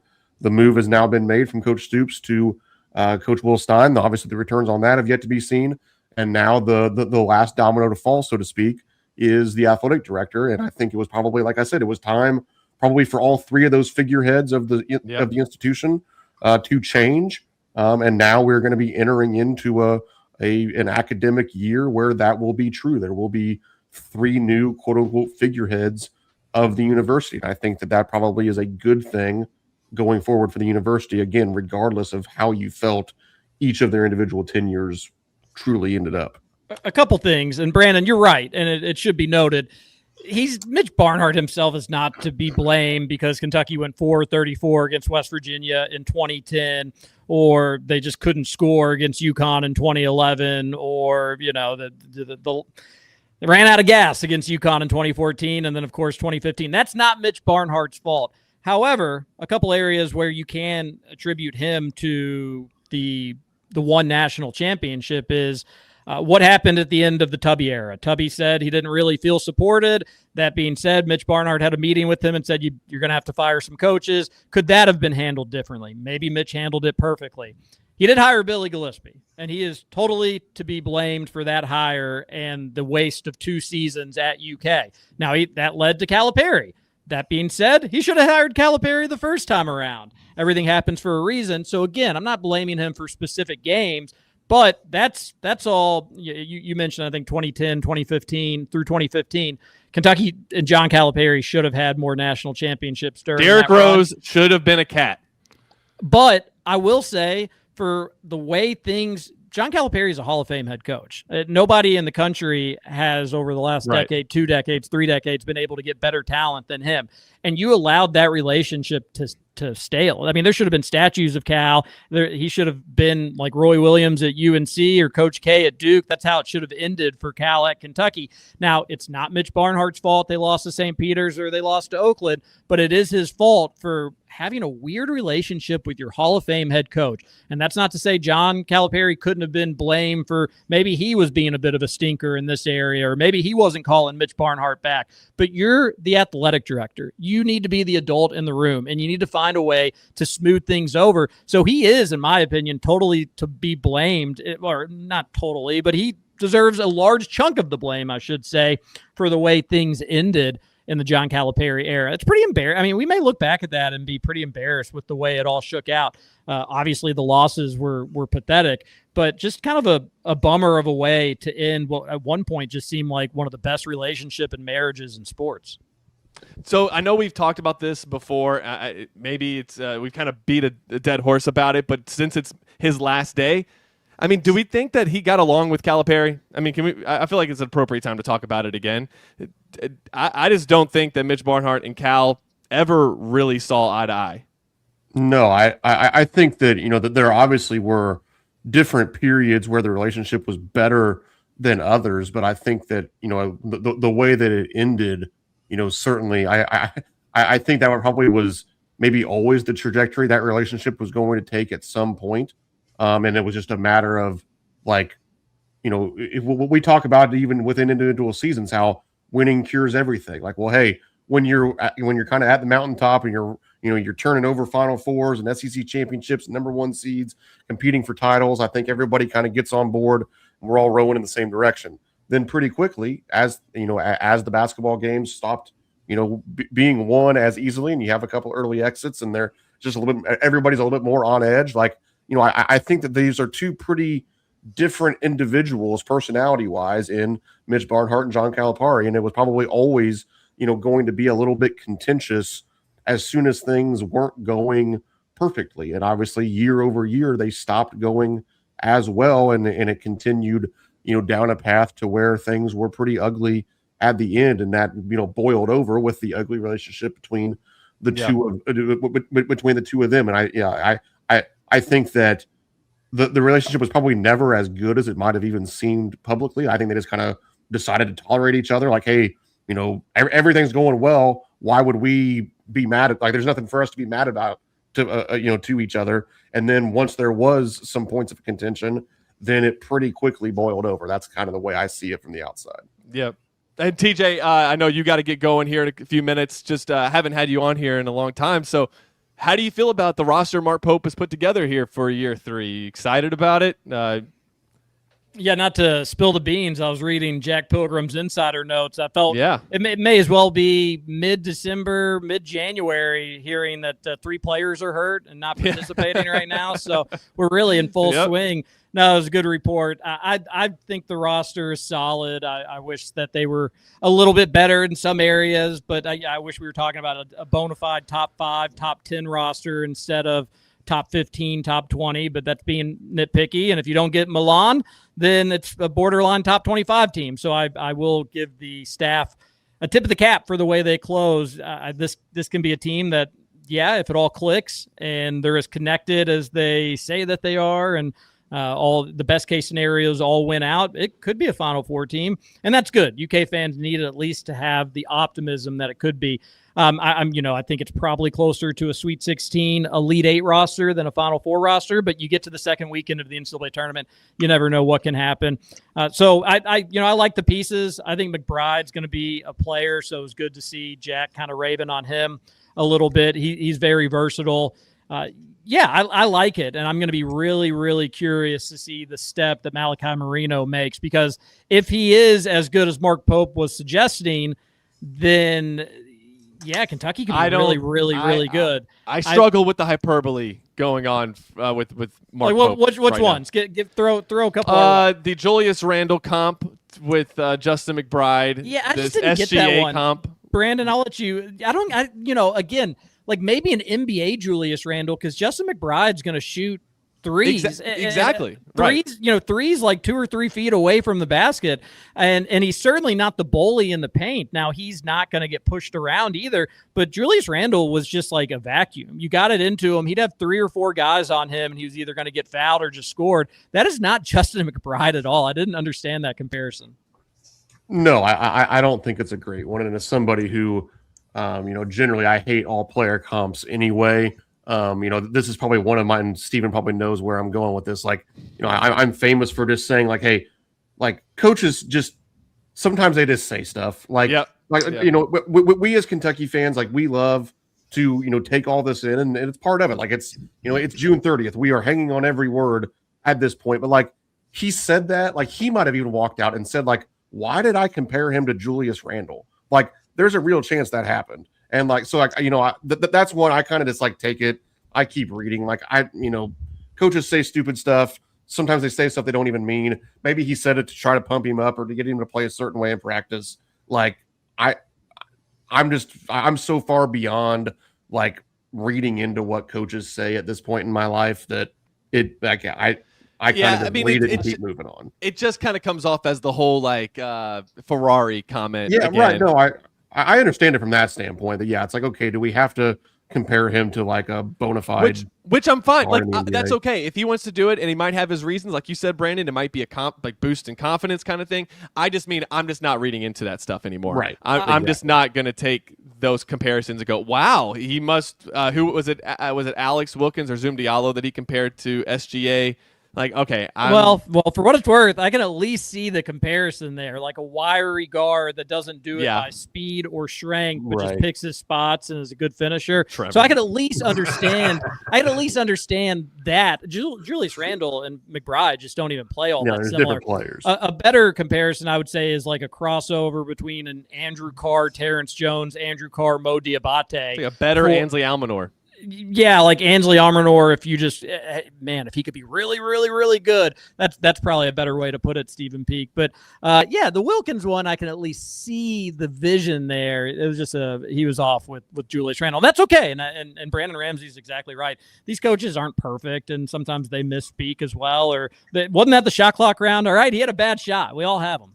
Right. Yeah, that was the rapid fire. So I know he's trying to lift his guys up, but I'm just not gonna take the bait with that this year. And I think that's a lot of Kentucky fans, guys. I think Kentucky fans are just like on a let's wait and see kind of mode. I mean, there's some optimism. I'm optimistic that this team could be really good. I think they maybe they'll surprise us and be one of the best teams in college basketball. It's possible, but I'm just in a let's just see how the games play out. I feel like I've talked about this roster so much already this offseason, and that by the time I get to November, I've convinced myself of 8 different scenarios that could happen with this team. They could suck, they could win a national title, and everything in between. So I just need to see what happens on the court. Would have loved to have had an overseas trip, but sometimes you got to cancel those if you want to get good shooters. So that seemed to be the case with Milan Momcilovic there. But TJ, any closing thoughts before we let you go? Well, Dougie Hudson and the I think the YouTube chat, Game Day Men's Health, whatever. Yeah, the Game Day Men's Health YouTube chat. Look what Cal said about Malik Thomas. He plays like Robert Dillingham. Quote, LOL. It's just a good point that coaches are going to speak out of their hiney from time to time. Rick Pitino, Mike Mara, the greatest shooter he's had. Coaches are going to say silly things from time to time. So that's a good comment and a good point. We won't hold it against Pope. And but where you get a little concerned is if he's just so out of bounds with comparisons that you just can't trust him moving forward. Like anything he says, you're like, oh, okay, is that actually true, or is he just blowing smoke again? But we'll give him a pass on this one. And I do think McBride's going to be a really fun player. Fans are going to like him, and he'll help UK win some games, no doubt about it. So thanks for having me, Peake, and let's do this again sooner than later. Hold on, TJ, are you saying that Pitino lied when he said Palacios was the next Mashburn? Yeah. He was off on that? He would exaggerate. Normally, if you're a U of L fan and he was like, yeah, so this guy, it's going to be months before he plays again. You knew that, like, all right, this next game, there's a good chance he's going in. So the longer the timeline on an injury with Rick Pitino, the quicker you were probably going to see that guy return. So, yes, coaches will do that from time to time. I knew he was off on Palacios when I watched him have a vertical leap that was similar to mine. I was like, there's no way he's going to be the next anything lottery pick. Yeah, that wouldn't be very good. TJ Walker, appreciate you. Brandon Ramsey will join us for the final segment. And let's see. Brandon, what do you want to talk about? You want to talk about Nicola Costa Rica? You want to talk about what he's going to be doing next season? Yeah, why not? We can talk a little bit about that. We'll talk a little bit about that. You're listening to Kentucky Roll Call on Big X Sports Radio. Final segment coming up.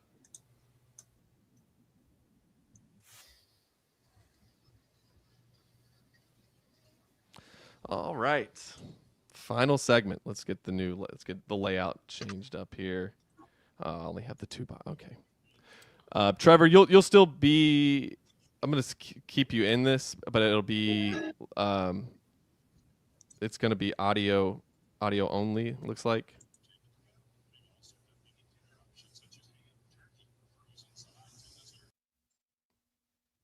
There we go. Okay. Final break. We'll go through some of the stuff in the comments and see what any questions people have. And yeah, Brandon, we'll keep the Costa Rica talk kind of short. I just want to go through some of the rumors from today.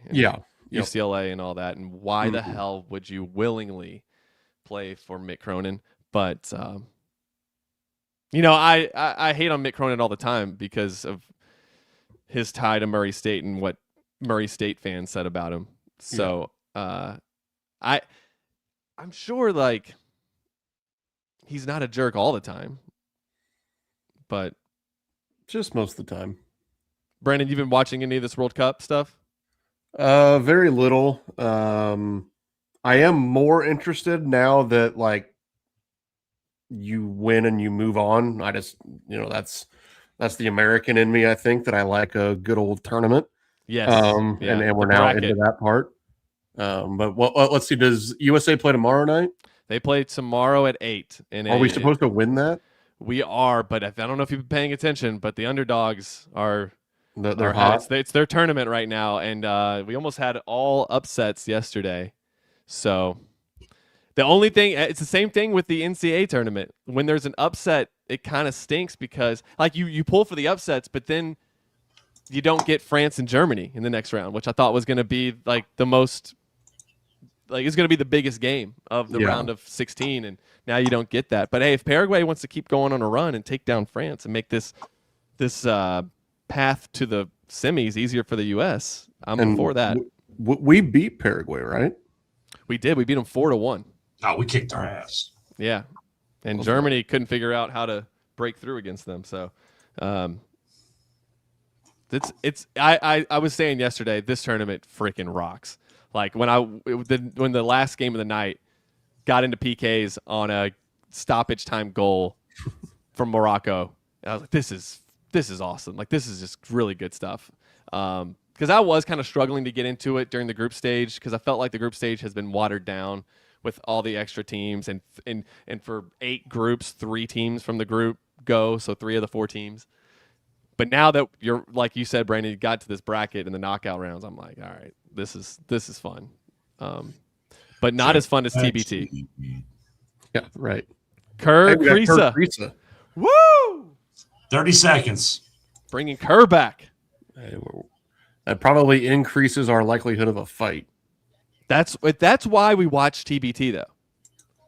There's nobody gets suspended in TBT, so it's right. Hey, let's If you can't win, let's fight. Somebody call Meta World Peace. 10 seconds.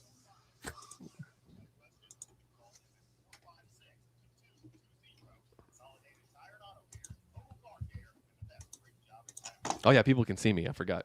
Okay, I can kind of hear the ads. Sorry, didn't see that spot. No, that's good. That means I'll know. Call me a coach. I must have lied to you. Bunch of liars.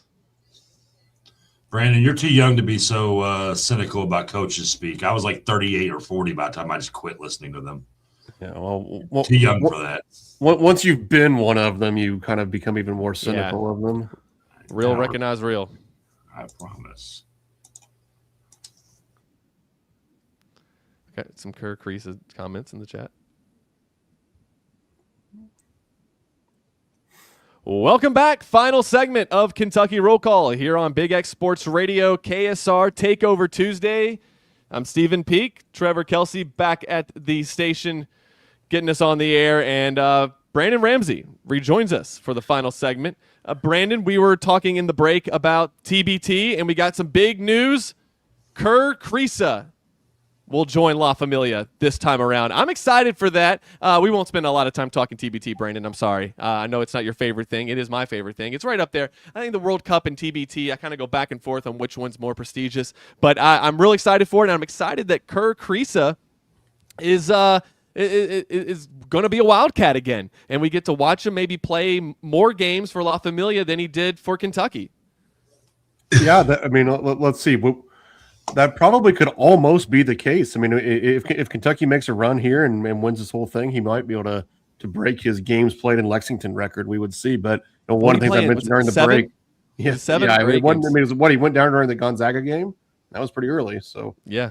But no, as I joked during the break, I think this probably increases La Familia's likelihood of there being a little fisticuffs or a little scuffle at some point in a game, because we know. If Kerr Kriisa is good for nothing else, he is good for talking a little trash and getting under some people's skin. But no, I really do think, to the extent that, you're worried about the on-court performance, like anytime you get some of these younger guys that have just finished playing college basketball, I think that actually is good. Like I know we can kind of get excited about some of the more nostalgic names like a Willie Cauley-Stein or an Archie Goodwin or whatever it may be.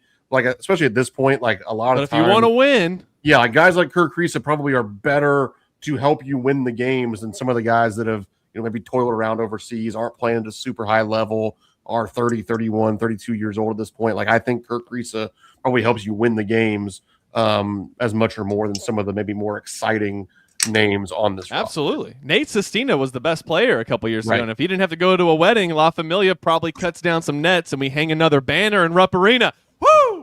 We're hanging banners for TBT, Brandon. Am I the only one rooting for a divorce in that wedding now at this point? Yeah, oh, I have been. I didn't want them to make it to the altar. We won't spend a whole lot of time. Actually, we'll spend no more time talking about that, Brandon. I'm not going to waste your time. I have you on the show. I don't want to talk to you about TBT because I'll be doing that for weeks leading up to that first game on July 18th between Kentucky and Louisville, or the Ville and La Familia. You're so lucky, Brandon. I love can't talking wait. to Steven.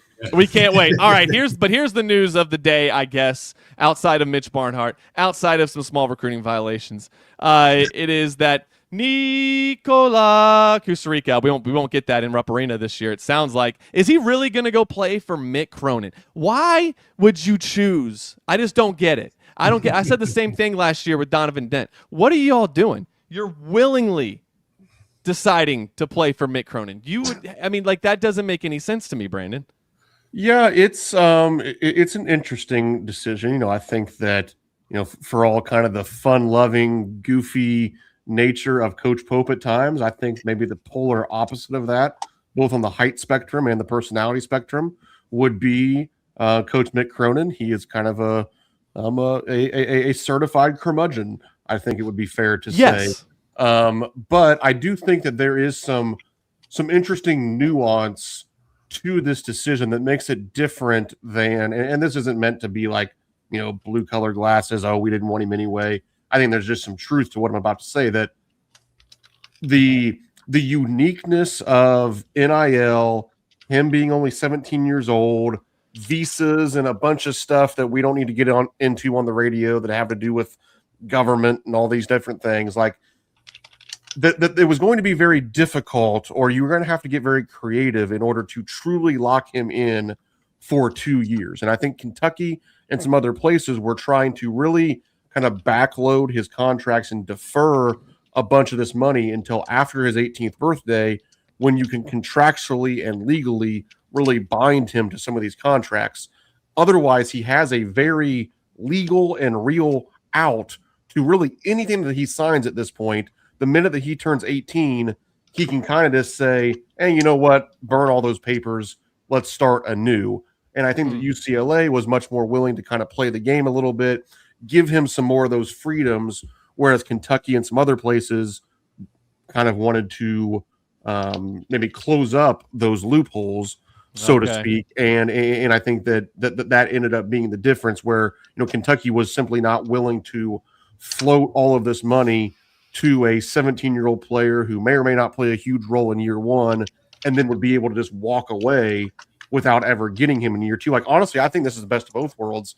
Like, so now, basically, Kentucky was willing to pay. The rumor was like $12 million to have him for 2 years. So basically $6 million a year, which is a lot, but it's not that crazy. And so basically, you're saying that he could have taken the $12 million and just said, like, peace out. Toodles, Yeah, after 6 year months one from now or whenever he turned 18. And like, obviously, I'm sure that $12 million isn't wired to him up front into his bank account. But like, whatever the agreement is, he was going to kind of be able to just walk away from it at some point. Whereas now, and UCLA was maybe willing to kind of give him some of those freedoms. Like I said, Kentucky and some other places weren't. And I think, again, that's, but now, like I was getting ready to say, I think this is maybe best of both worlds, where now, because of some of those freedoms that UCLA is allowing him, he might go there for a year, kind of get the development, and then now Kentucky could get him in year two. Whereas, at Kentucky or another place, he was probably going to be kind of locked in a little bit more. So honestly, like I think this could almost end up working out. Best case for Kentucky is like, hey, go spend your year developing under someone else, and then when you're ready to really be a difference maker, as a 18, 19-year-old in year two, come on over and play for the good guys. I like how Captain Crash on the Game Day Men's Health YouTube chat just will drop little things like this all the time. I just heard something about Crawford, and I think he means Jamal Crawford. I'd love to know what he means by that. Okay, the practice intel that came out today. I like to overreact to things like this, Brandon, as you know, because it's all we got right now. Absolutely. So I'm assuming you saw Jack Pilgrim's report. He'll be on Sources Say. He'll have his show Sources Say tonight at 8 p.m. on the KSR YouTube channel.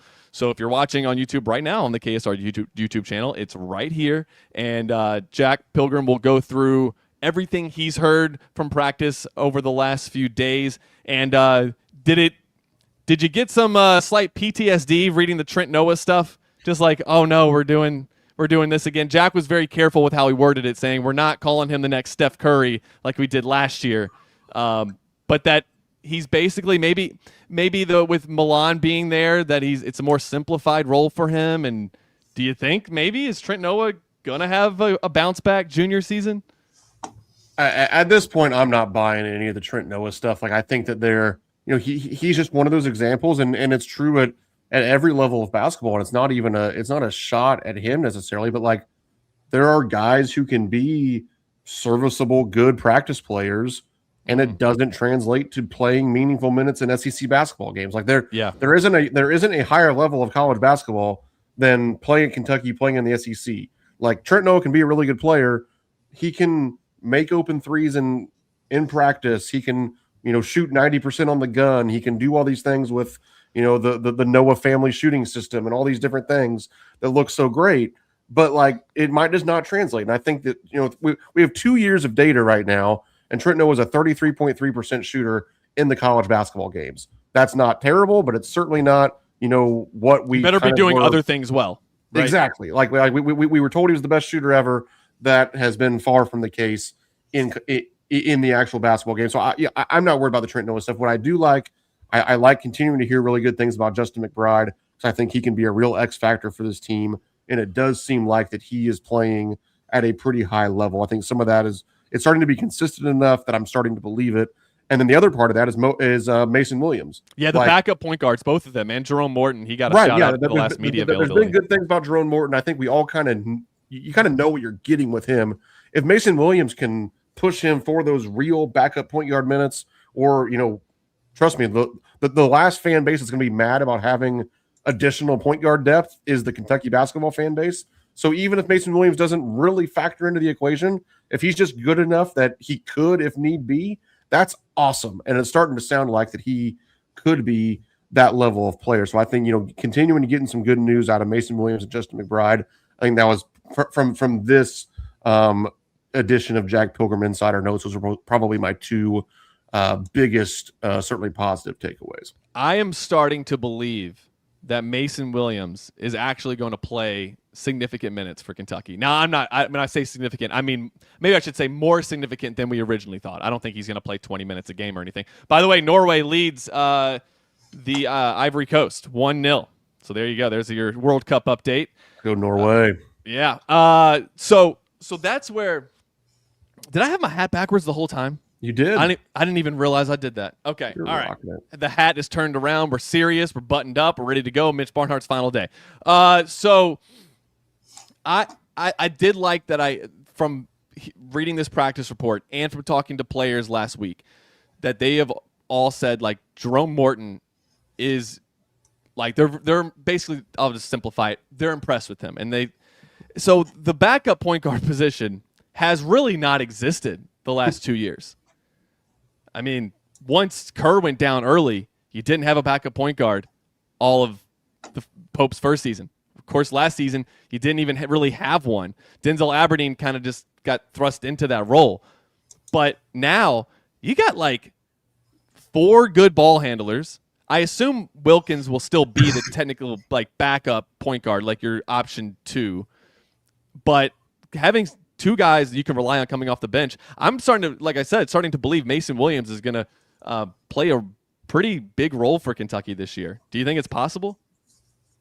I think it's very possible. I mean, it also maybe we shouldn't be kind of as shocked as we are about it. Like he's a 4-star recruit. Like he was a borderline like top 100 player in the country. Like I think we sort of maybe because the fact that his dad ended up coming and being an assistant coach, we kind of think of it as like, oh, well, yeah, like Mason Williams is coming here because we got his dad to be on staff. And like there might be some truth to that. Like I don't know if Kentucky would have recruited him otherwise, but it's not like this is just some, walk on from Harlan County. Like this is a real basketball player that other high major programs were starting to get involved in when he decommitted from Jackson State to follow his dad. Like, this is a legitimate high major basketball player. Was it expected that he would play a big role year one, especially at a place like Kentucky? Maybe not necessarily, but like we see people around his status as a recruit come in and like by no means am I making this comparison, but like Keaton Wagler was just the number 5 pick in the NBA draft. He was all Big Ten, one of the best players at Illinois this last season. He came in ranked like 100 and something in the country last year. So like this stuff happens. And so, yeah, I think that we maybe almost discredit what Mason Williams was as a recruit a little bit as fans. And maybe we actually shouldn't be all that shocked that he's pushing for real minutes in Kentucky's backcourt. I agree with out that the comments of Brandon about Harlan County are not reflective of the Big X studio and the radio station. We have always here Big X loved and supported any recruit that have come out of Harlan County. Absolutely. Thank you. Yes, thanks for clearing that up. So there's also news today. If you watched the John Rothstein interview with Mark Pope, that Mark Pope is out recruiting. He's going to Istanbul. Do we know of any players over there that we need to keep our eyes on? Or is this just going to check in? I assume like he is spending a lot of time recruiting Europeans. Like, so I assume we're going to land a few more of those. I mean, I guess I would say this: if you're gonna make this many trips over there, I would certainly hope that it then does net you a player or two at some point in time. No, I honestly I haven't been plugged in enough to really know specifically who he's going to see. It could be a group of people, like there's many more loopholes, or they're not even loopholes. It's just the way that it works in international recruiting this time of year. Like, here in the States, you have to go to these live period events that are NCAA certified, all these different things. Like, he might be able to get together a group of 12 international players in one gym, and he can just like almost bring them in himself and have them play open gym, and he can sit there and evaluate it. Like, he might be going to see one specific person. He might be watching 10 people while he's there. The rules become a little bit more lax for one reason or another once you hop across the pond, so to speak. But yes, it clearly continues to be a priority for him to turn over a bunch of stones across or overseas and they're in some of those countries. And like I said, hopefully at some point it'll net us a real player. We'll check out some of the texts into the Game Day Men's Health text line, 502-414-1450. Game Day Men's Health, they are redefining men's wellness. No shortcuts, Brandon, just results. Testosterone, peptides, weight loss, and sexual performance therapy. Visit GameDayMen'sHealth.com. Game Day Men's Health text line, 502-414-1450. Closing out the show here, we'll get to some of your... Before you read this, I want you to know, thank you for saying Istanbul and getting the song stuck in my head now. I don't know if you know what song I'm talking. Go ahead. Even old New York was once old Amsterdam. You never heard that song? No, we should play it coming out of one of the breaks tomorrow. But here's what's interesting, guys. Somebody pointed this out in the Game Day Men's Health text line. This is why we crowdsourced for some information. First, we had Captain Crash in our YouTube chat say he's got something about Crawford. He's heard something. Well, check this out, Brandon. Jamal Crawford and his son are in Istanbul. Istanbul. I can't say it. His son JJ. FIBA U17 is over there. Yeah, that makes sense. Could those two things be correlated? Is it possible? I mean, I know there's a lot of players over there that we would be interested in, but that would be interesting. That is it's two things lining up there from our chat and our Game Day Men's Health text line. Yeah, that would.